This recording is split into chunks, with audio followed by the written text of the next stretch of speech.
Pests and Predator podcast is brought to you by Field Heroes, powered by the Western Grains Research Foundation.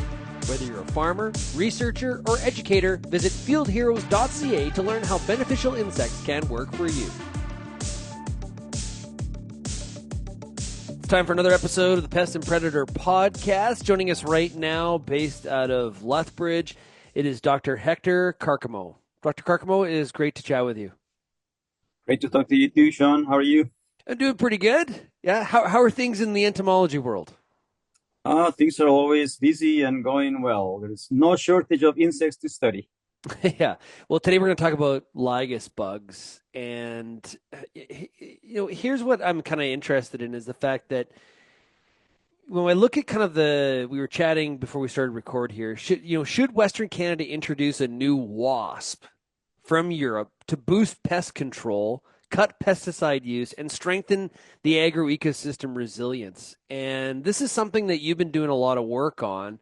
I guess to start off, let's focus on the lygus bugs part first. What are lygus bugs, and how serious of a pest are they here in 2025? Yes, lygus bugs are a very interesting and complex pest to study, and it's a fascinating for entomologists to tackle. It's complex in more than one way because they are actually a complex of species. There's at least 4 species of lygus that make up the pest complex. And the other interesting thing about them is that they are a native species. They have always been here before we started agriculture.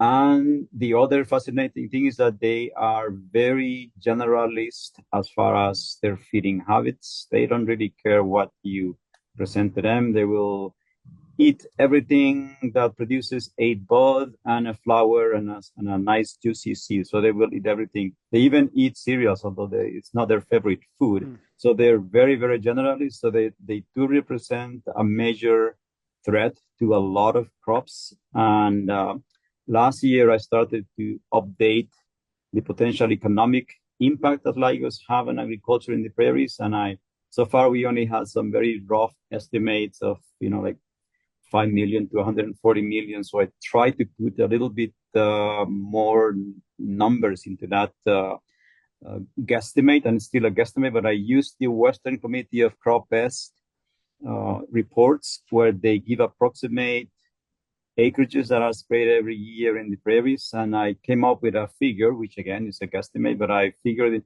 is around $40 million per year that one could lose to lygus bugs because they attack canola, they attack seed alfalfa, they attack faba beans. Well, I could name you several crops. The question is, what don't they like?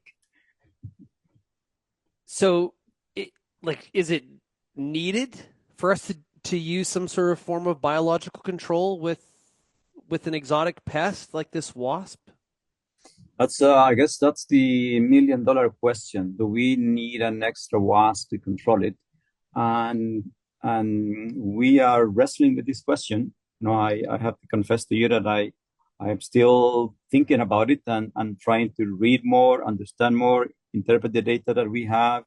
And also, in some ways, we have to kind of go with your instinct to some extent. And I know this doesn't sound good for scientists to say this, but we don't have all the data in front of us, and maybe we can never get all the data that we would like to have. So at some point, we're going to have to make an educated guess and go with it. So do we need another wasp? And the question is, well, it's complicated. I used to be 100% convinced that the answer to that question was yes. We do need another wasp to help us to manage lygus bugs.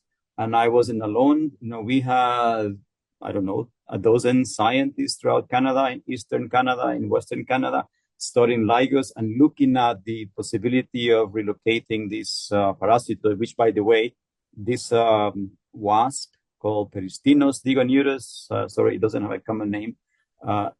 It's from Europe, but our American friends, they introduced it into the US in the Northeast.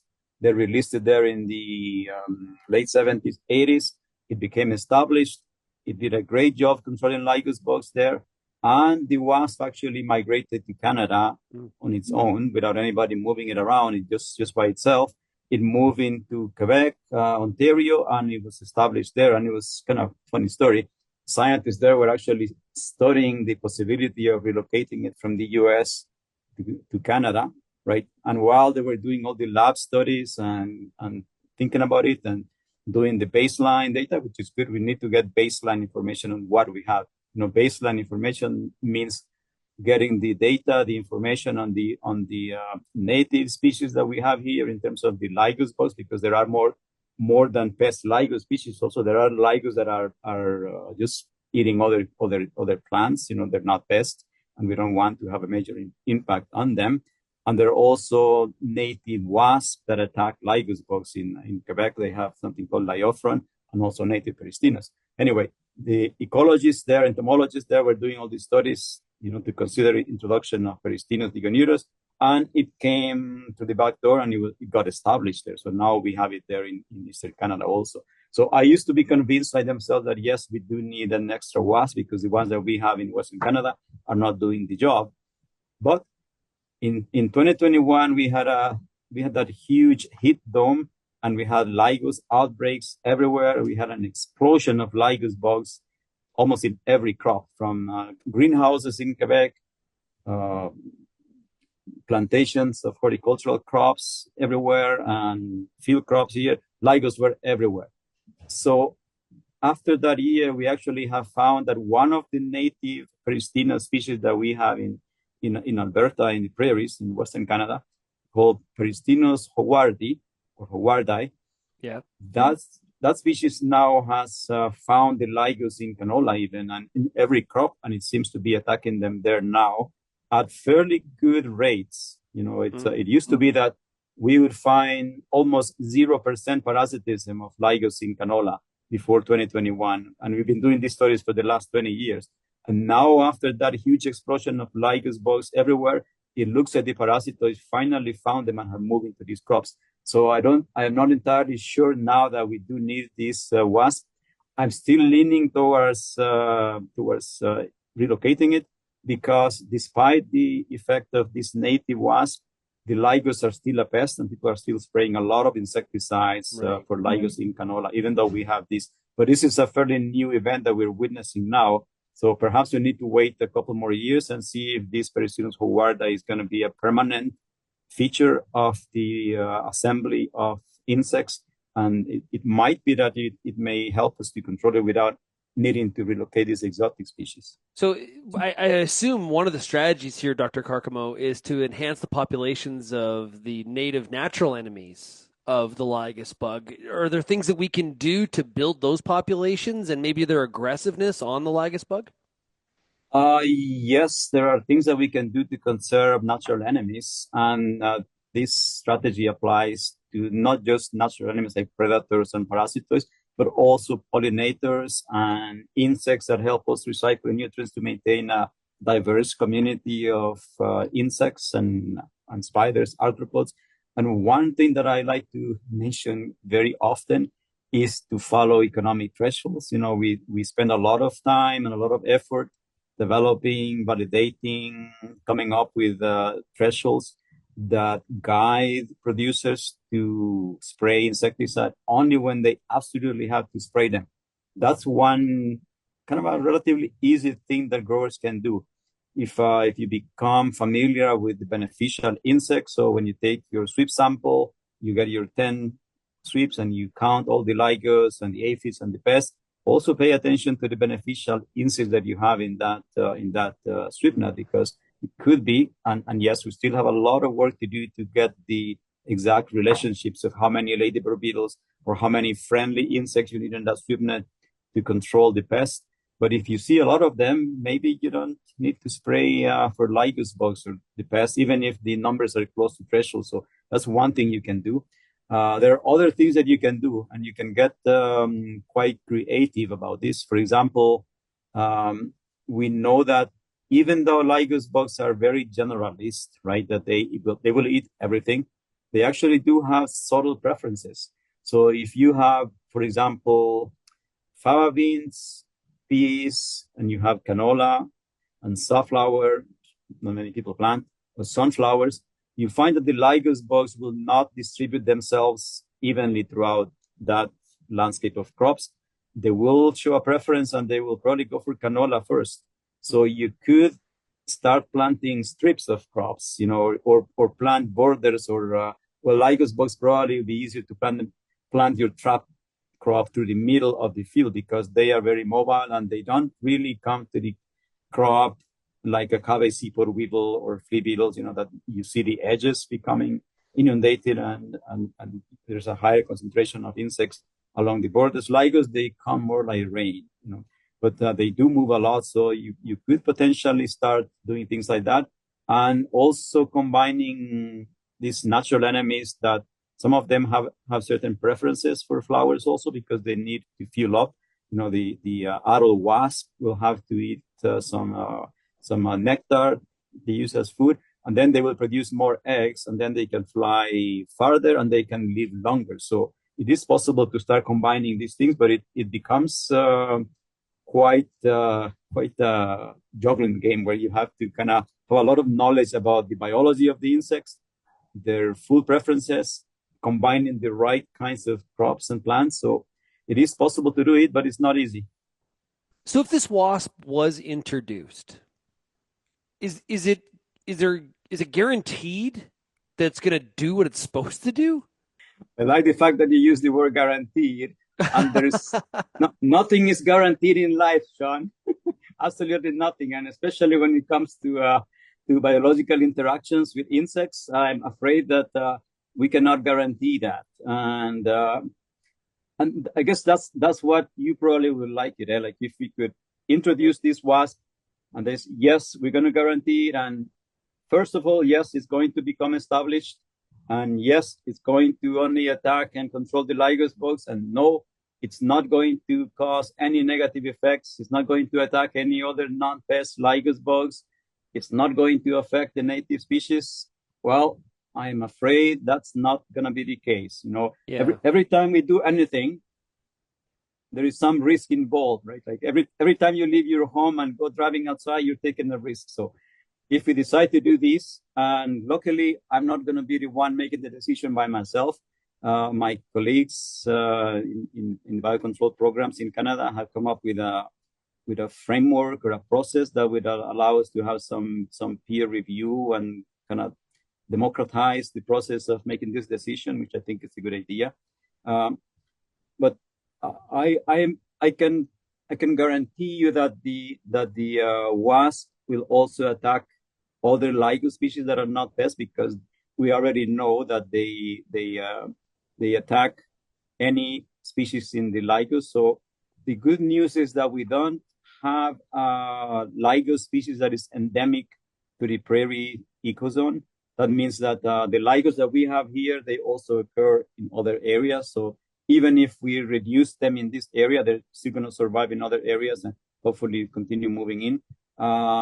With respect to the other wasps that attack lygus bugs, the potential for competition, we have done some lab studies, and yes, laboratory studies are very artificial. We cannot predict exactly that what happens in the lab will happen in the field. Yeah. That's all we can do, right? And the lab studies suggest that the species Peristinus howardi in particular, it can actually outcompete the introduced species, which is good and bad, right? It's good because it stands its ground, but it's bad because it may actually affect the introduced species and not let it do its job. So we are doing a bit of guesswork and hoping that the species will find their niches. They don't have identical phenologies, although they are close in the seasonal activity. But what we're hoping is that they will become part of the new community and not interfere with each other too much. And gradually, little by little, we don't expect a major impact on the lygus, but what we're hoping is that they will get them below the threshold. We don't need to eradicate lygus, so we just need to have enough biocontrol action to enhance the overall biocontrol and reduce the lygus populations to that level where we don't have populations that are damaging it. So like, and there's unpredictableness to all of this. Like nature's a funny thing, and so I can only imagine the stress here of okay, we know what we're trying to accomplish, but then there's this whole world of unintended consequences. And I'm totally going to make it like what you don't want is a situation where sure this wasp brings those lygus bug below the threshold, but all of a sudden it's also like attacking kids or cats or something. I'm making stuff up, Hector. I'm being kind of funny That and flippant that about it. that that I can guarantee you. This wasp will not attack children. It will not attack your cat. So we are safe. It's not the kind of wasp like a yellow jacket that attacks people. They are not able to sting Yeah, anything other than lygus, and in fact, they can only attack baby lygus yeah. Okay, that so are we know only the kids and cats are safe.